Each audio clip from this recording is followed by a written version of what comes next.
Let's imagine three things together: doner kebab, mRNA vaccines, and Hollywood. Three things you would usually not hear in one breath, right? Yet all of them share something important in common. All these industries were born from and fueled by migration. Turkish immigrants in Germany created a 3 billion euro industry around doner kebab. The COVID-19 mRNA technology saved millions of lives and was co-developed by the BioNTech founders, children of Turkish migrants. And Hollywood? Created by European migrants who fled prosecution and created one of the world's most powerful storytelling industries. History shows that this pattern isn't new.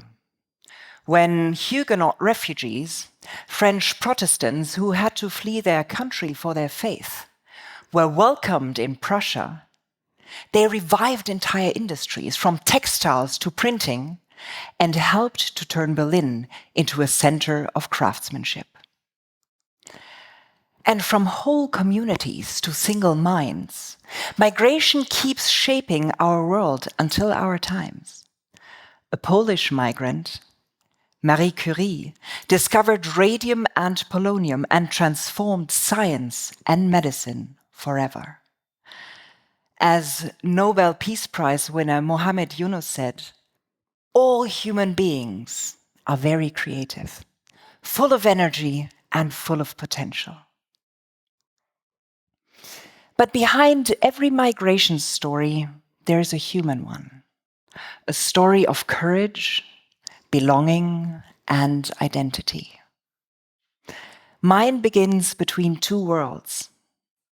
I was born in Germany in the 1980s to a Turkish mother and a German father, in a country still learning what it means to open its doors. When I was 2 years old, my mother took a loving and yet painful decision. She stopped speaking Turkish with me. She wanted my brother and me to have every opportunity Germany could offer. And she knew this would only work if we spoke perfect German. It worked.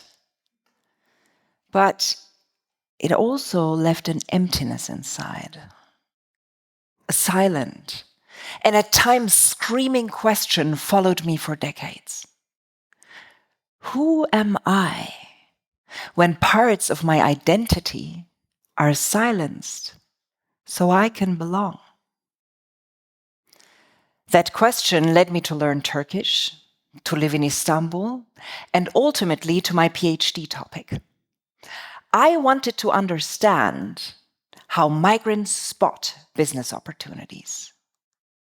I started to analyze thousands of data points from the Global Entrepreneurship Monitor and discovered two fascinating things.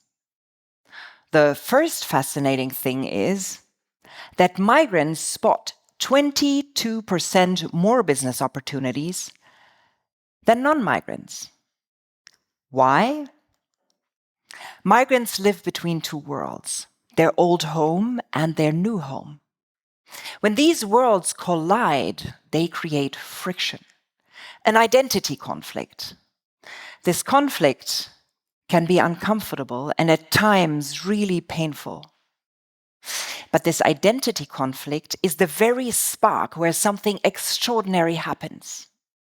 Migrants bring different skills, knowledge, experiences, and ways of solving problems. They begin to connect the dots others don't see. They recombine old knowledge with new insights into innovative ideas. And they spot business opportunities others oversee. With these opportunities, migrants build companies. Today, migrant entrepreneurs make up for 17% of entrepreneurs in advanced economies, creating millions of jobs, paying billions in taxes, and driving innovation far beyond their own communities. The second fascinating thing is that the same process migrants go through happens to locals who live among migrants. When migrants move, they change the very places that they move to. Therefore, the context of locals changes. And when that happens, those locals who live among migrants enter an identity conflict. The result is that locals who live among migrants spot 18% more business opportunities than people who live in homogeneous areas. As neuroscientist Gregory Burns puts it, to see things differently than other people, the most effective solution is to bombard the brain with things it has never encountered before. And this is exactly what migration in society does. It bombards our brain with difference. And that's where imagination awakens and opportunities arise. Across times and places, we can find extraordinary examples, be it doner kebab, be it mRNA vaccines, be it Hollywood, the Huguenots, Marie Curie, or the data of my own PhD. When we combine openness to migration with economic integration, prosperity follows, and societies grow stronger through higher creativity, productivity, and innovation. And some of those innovations may even change the world. The plain truth is, when we open doors, we unlock opportunity. Migration doesn't drain opportunity, it multiplies it. Migration, therefore, isn't a crisis. It is the key to our renewal. But when I look at the world today, I often wonder, why do we still keep so many doors closed? Maybe they are not the national borders. Maybe they are the silent doors we hold inside. The judgments we make, the fears we feed, and the chances we don't take. Take a moment. Think of one time when a door closed in front of you, when you weren't seen, welcomed, or given a chance. How did that feel? Now imagine the creativity, the potential, the energy that was lost, not just for you, but for everyone who could have grown with you. That's exactly what happens when we lock our doors to others. The creativity, the potential, the energy that migrants bring can derail into fear, frustration, and sometimes even destruction. We don't just deny them opportunity, we deny ourselves growth. And when we open doors to migrants, their creativity, potential, and energy becomes the catalyst for innovation. But opening doors to migrants is not necessarily something we have to ask politicians to do. We can all open these doors. Let me give you one example. Please meet Sultan. Years ago, when I met this Turkish Kurdish girl, daughter of an illiterate mother, she attended school in Berlin. At school, they taught her how to fill in welfare applications. They had no hope for her. But Sultan had a dream. She wanted to become a high school exchange student in the United States.